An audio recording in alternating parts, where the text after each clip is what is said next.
Salam akal sehat, sahabat Istabi. Mari kita bicara tentang sebuah kalender keajaiban di negeri ini. Kalender di mana sebuah acara yang sudah dijadwalkan setiap tahun selama berpuluh-puluh tahun selalu dianggap sebagai kejutan mendadak oleh negara. Ya, kita bicara tentang bulan suci Ramadan. Di belahan dunia lain, hari raya keagamaan adalah momen diskon besar-besaran. Di Indonesia, Ramadan adalah musim panen bagi para pocong berdasi. Musim di mana harga telur, daging ayam, beras, cabai, dan bawang terbang ke langit lapis ketujuh. Dan apa respons pemerintah kita? Setiap tahun, menteri yang berbeda, dari kabinet yang berbeda, memutar kaset kusut yang sama. Ini wajar, permintaan masyarakat sedang tinggi, sementara ketersediaan barang terbatas. Sahabat Istabi, mari kita gunakan akal sehat. Ramadan itu bukan gempa bumi. Ramadan itu bukan tsunami. Tanggalnya sudah ada di kalender bahkan sejak 10 tahun yang lalu. Jika sebuah negara tidak bisa memprediksi dan menyiapkan stok untuk sebuah acara yang berulang setiap tahun, itu namanya bukan hukum pasar. Itu namanya inkompetensi massal. Pada video kali ini, Istabi menolak untuk mengkambing hitamkan nafsu makan rakyat jelang buka puasa. Kita akan membedah siapa dalang sebenarnya. Kita akan masuk ke gudang-gudang rahasia para tengkulak, membongkar anatomi mafia pasar, dan bertanya dengan lantang. Apakah pemerintah benar-benar tidak tahu atau pura-pura tidak tahu karena ada jatah preman yang mengalir ke atas? Hukum ekonomi dasar mengajarkan, jika permintaan naik dan pasokan tetap, harga akan naik. Pemerintah sangat suka menggunakan rumus ini untuk mencuci tangan. Tapi mari kita bedah kebohongan di balik rumus ini. Kementerian Pertanian punya data panen, Bulog punya data gudang, Kementerian Perdagangan punya data distribusi. Jika mereka tahu bulan depan rakyat butuh 2 juta ton daging ayam, mengapa pasokan yang disiapkan hanya 1,5 juta ton? Alasan cuaca buruk atau gagal panen sering dipakai. Tapi anehnya, cuaca buruk itu kok pinter sekali memilih timing tepat sebelum puasa. Apakah awan hujan di Indonesia punya kalender hijriah? Faktanya, kenaikan harga ini bukan sekadar kegagalan prediksi. Ini adalah pembiaran sistemik.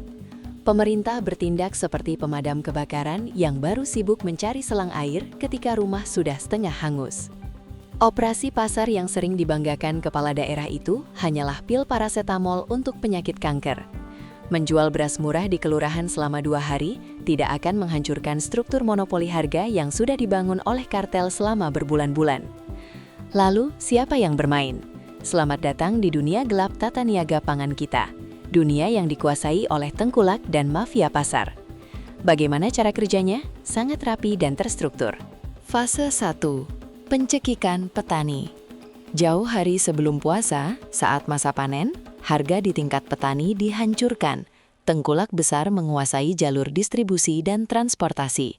Petani yang tidak punya akses langsung ke pasar atau tidak punya gudang pendingin, cold storage, terpaksa menjual hasil buminya seperti cabai atau bawang dengan harga sangat murah ke tengkulak ini. Jika tidak, barang mereka akan busuk. Fase 2. Kelangkaan buatan, artificial scarcity.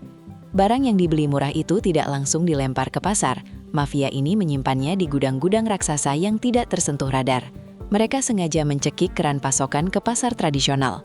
Tiba-tiba bawang merah hilang, tiba-tiba minyak goreng kosong. Fase 3. Panen raya mafia. Ketika puasa tiba dan kepanikan warga memuncak, harga meroket tajam. Di titik inilah tengkulak mulai membuka pintu gudangnya. Mereka melepas barang sedikit demi sedikit dengan harga 300% lebih mahal. Selisih keuntungan ini murni masuk ke kantong para bandit pangan ini.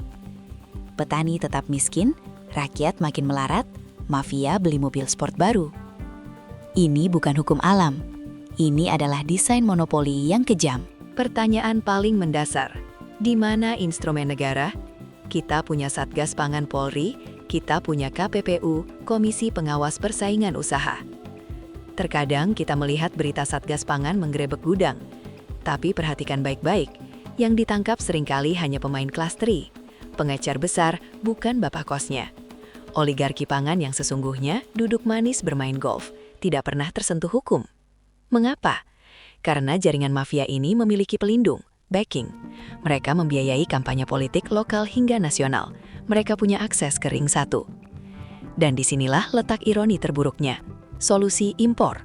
Ketika harga lokal digoreng oleh mafia hingga tak terkendali, pemerintah tiba-tiba mengambil jalan pintas. Buka keran impor. Impor beras, impor daging, impor gula. Apakah impor ini memecahkan masalah? Tidak.